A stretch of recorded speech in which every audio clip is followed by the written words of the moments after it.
Hey everybody, we've got an amazing grilling holiday coming up, right guys? We do. Yeah, we do. One of the biggest holidays coming up, one of the biggest grilling holidays. So we wanted to get you, ladies and gentlemen, boys and girls, chicken and squirrels, ready for this holiday. We want to show you a few maintenance tips, Right. Some tips and tricks to do with your recteq and or other model of pellet grill. But right now we need you to smash that share button. We're going to be sharing these tips and tricks all over the internet, guys, and we're going to save somebody's 4th of July right now. For sure. That's the most American thing to do. For So we'll count you down. Share this video in 3, 2, 1. Smash it! All right, ladies and gentlemen, but we're going to roll right into it. This isn't going to be a very long video, but we're going to roll right into these tips and tricks. I got this backyard beef sitting right behind me. We cooked on it just yesterday. Let's come in here, Taylor, and check it out. We've got a couple of things that I like to go ahead and eliminate right now. And the first thing, first and foremost, is this creosote. Come and check it out. You guys can see this stuff hanging off.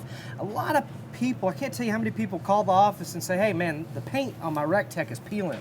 And I say, no ma'am, no sir, that is not paint. That is just creosote. That's just built up grease. That stainless steel is very sterile, and it's hard to get stuff to stick to that. So whenever you get some of that creosote coming off, I like to take our recteq nitrile gloves, available at recteq.com, recteq.com, and I like to just rub my hand on the inside of this bad boy. You can also just take a towel and just rub your hand on the inside, and that's gonna knock all that stuff down. Now, what that's gonna do is gonna prevent that stuff from falling on and coloring and making your food taste all kind of nasty, right? You can also do it to the lid. Come on in here, Taylor, I wanna show some folks some stuff. You can also kind of see a little bit of buildup of it right there, ladies and gentlemen. We'll just knock that off. You can also just close your lid really, really hard, but nobody really wants to hurt their recteq, right? All right, so again, we're taking care of a lot of that creosote. I like to come to these ledges, go ahead and knock that stuff down onto my old drip tray liner. That way I can just dispose of it and get it out of here. The next step I like to do, ladies and gentlemen, is take my recteq grill scraper. Okay, the reason why I like this bad boy is it's got a handle. I can put both of my hands on it and really bear down and get that stuff super, super clean, okay? You can see we're knocking it down onto our drip tray, okay? Again, it's not collecting at the bottom of the grill, it's kind of collecting there in our drip tray. All right, we'll knock all of that stuff out. We'll go ahead and remove our grate, okay? We'll go ahead.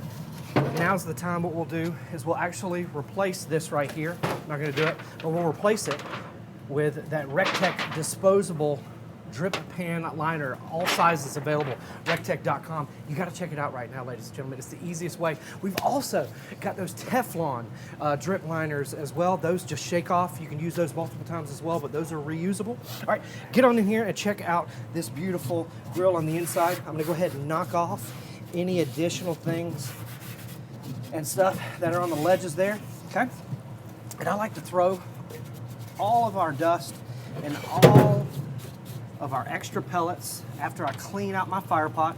It's very important to clean out your fire pot about every 4 to 5 cooks, okay? These grills are all about airflow, ladies and gentlemen. We want to make sure that we've got the maximum amount of airflow, because you can see that that hole down there at the near the bottom of the cup. That can actually get covered up, and that's going to restrict your airflow, and that's going to give you issues, okay? The buildup of ash, you can also see, get on in there, Taylor, so I can kind of point to it. Our fire ceramic ignition system right there. We want to make sure that there's no buildup of ash on that, because that can actually insulate it and prevent your pellets from igniting and causing your fire pot to overflow, okay? Now, I like to throw all of that stuff, all of the extra stuff down here at the bottom, and I actually like to kind of even it out. That way it doesn't blow up on my food, okay? Now I like to leave the ash down here at the bottom of my grill for 4 beneficial reasons, okay? There's 4 beneficial things that happen when you leave the when you leave the ash and pellets at the bottom of your grill, ladies and gentlemen, okay? 1, I'm a messy cook, and when grease drips down there, it gives that grease something to absorb to instead of ending up at the bottom of the grill or even leaking out of the grill, okay? The second thing is when that fly ash flies out of our fire pot because of the good airflow, right? It actually has something to stick to, ladies and gentlemen, and it's more likely to stick to itself than it is this very sterile stainless steel, okay? So when you leave ash down there, you're less likely to see fly ash in your chamber, okay? The third thing that it does is it creates a layer of insulation. So in those colder months, okay, your grill is actually helping maintain that heat just by having that insulation. And the fourth beneficial thing that it does is it actually reduces the surface area that your grill physically has to heat up. This is my out and brown moment. I swear, I'm gonna claim it each and every time. You're gonna reduce the surface area of your grill, ladies and gentlemen. That means that the ash taking up the void space that you're not gonna use anyway, you don't have to heat that up, so your grill's gonna heat up faster. Cheese and crackers, that's amazing, isn't it? Now, we're gonna replace everything. A lot of folks get on here, Taylor, and show them their RTD temperature probe. A lot of folks actually think you need to clean this bad boy. This is not actually taking a temperature reading, it's taking a reading of the resistance on the inside of the grill. Another out and brown moment. You guys are gonna have to look it up on the internet. I'm not gonna explain it here. I ain't got enough time. But you don't have to clean this with a paper towel or anything. It's not gonna help it, it's not gonna be beneficial. That is what you need to do on the inside of your grills, ladies and gentlemen, to make sure that it is ready for the grilling holidays. Now, Chef John, you've got some outside. Yes, sir. And you've got some bullseye specific things to talk about as well. And it's really just reiterating the stuff that you said, Jody. That is 100% right. Airflow is key on our grill. So for the B380X, you're definitely going to make sure you're going to clean these vents. So what I like to do is just get one of those skewers that you have laying in that drawer that you never use and just rub it right across these vents, making sure that any of that creosote is knocked out and it's ready to go. Super easy. I don't like to put metal on this, Jody, because I find that it may scratch. Great point, but a nice big guy. piece of wood, you know, is it going to scratch that? Super easy, super simple. Now, I like to go inside here too.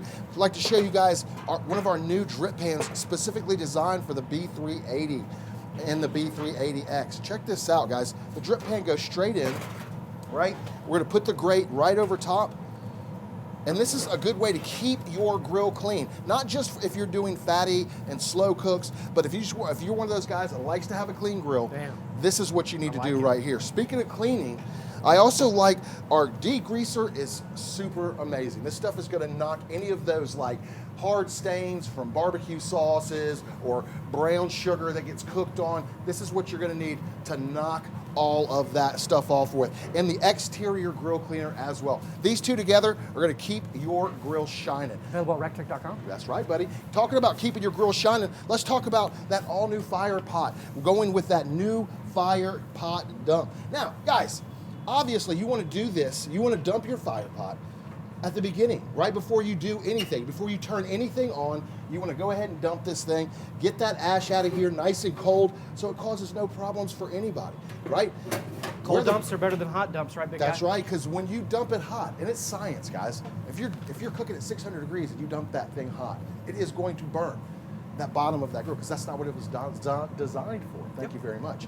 But keeping those tips in mind, you guys are going to have an awesome, awesome holiday. I'm going to pass it over to Chef Greg, who's got some more amazing tips for you guys on that smoke stone. Shoot, yeah, thanks, John. And talk about keeping it clean. Don't forget our drip bucket liners available in all sizes. If you've got the smaller grill, you need the large or extra large. We got them for all the grills. It makes grease management super simple. And we're talking about the smoke stone today because maybe your 4th of July is like burgers, smash burgers, hot dogs, or maybe you're in charge of breakfast, right? So this smoke stone will do it all for you. For me, when I'm done cooking, I'm gonna leave that grill on for a few minutes, and anything that might have been remaining on that cold rolled steel surface, maybe a little egg jupy or some hash browns or something like that, I'm gonna leave that on there. So maintenance for this is really simple. I'm gonna grab those griddle tools with that flat scraper, and I'm basically just gonna scrape off any debris. So all that you see here is like stuff from a previous cook.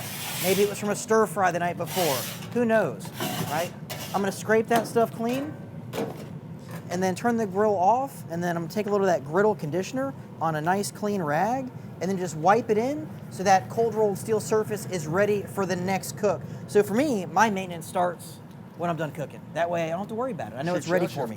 And speaking of getting ready for me, make sure you use that recteq app, right? Because it's gonna tell you that when that grill is preheated. It's also, if you go up here to the gear wheel, make sure your firmware is updated. Right there you can see on this one, I've got that check, I'm good to go. Another fun thing on the app, don't forget under My Cooks, you guys can put personalized notes to your cooks. Maybe you cook brisket, once a year around the 4th of July or something like that. Put your notes in there as you're cooking this year so you know what you got to do better for next year. But super simple, just like the other grills. Every couple cooks go ahead and empty out that fire pot with ash, and just enjoy cooking, enjoy the holidays. Don't overthink it. That's right. Because at the end of the day, the 4th of July is about spending time with friends, That's right. family, celebrating the Celebrating greatest America. country That's right. on earth. And speaking of America, we've got 100% USA-based customer service right here at recteq. right. Ladies and gentlemen, Chef John, get them that phone number. 706-922-0890. They're standing by, waiting to answer your call. So if you have a question or you're intimidated by a cook, That's right. give them a call. They're going to help you guys out for sure. 100%. And I think the best maintenance tip we didn't recommend was use your grill every day. That's right. That grill can do everything for you, whether it's baking, roasting, searing, grilling, even dehydrating. And boys, I even forgot one. Make sure that you, every 4 to 5 bags of pellets that you dump into your hopper, ladies and gentlemen, make sure that you let your grill run itself empty, okay? You're asking yourself, why? Why do we want to let our grill run itself empty? Is that bad for it? No, it's absolutely not bad for it. It will not cause the grill any harm whatsoever. It actually reduces that wood dust that can collect down at the bottom of your auger and your hopper box, okay? I don't ever sift my pellets. No. I dump the whole bag in there, and we end up with a little bit of dust down there at the bottom. That dust can cause just a couple of issues. So make sure that your grill runs itself empty. Peep down in there, make sure it's all out, and you're good to go. Refill her back up. Shoot Yeah. And you don't have to fill your hopper up all the way, No. right, guys? I like that. If you want to change pellets, That's right. change flavors, you don't have to fill your hopper all the way up, ladies and gentlemen. Take that tip. That way you can easily change pellets if you're feeling frisky. That's Shoot right. ya. All right, Shoot everybody. ya. From everybody here at the recteq Worldwide Headquarters in beautiful Evans, Georgia, United States of America. God bless you. God bless the United States. And we'll see you At the recteq. Do. Shoot ya. Dude, let's get some hot dogs going. I'm Oh, hungry. yes. Hot dogs, crab legs, Yeah, let's go, cheeseburgers, let's go. biscuits, Let's go. grits, Let's banana go.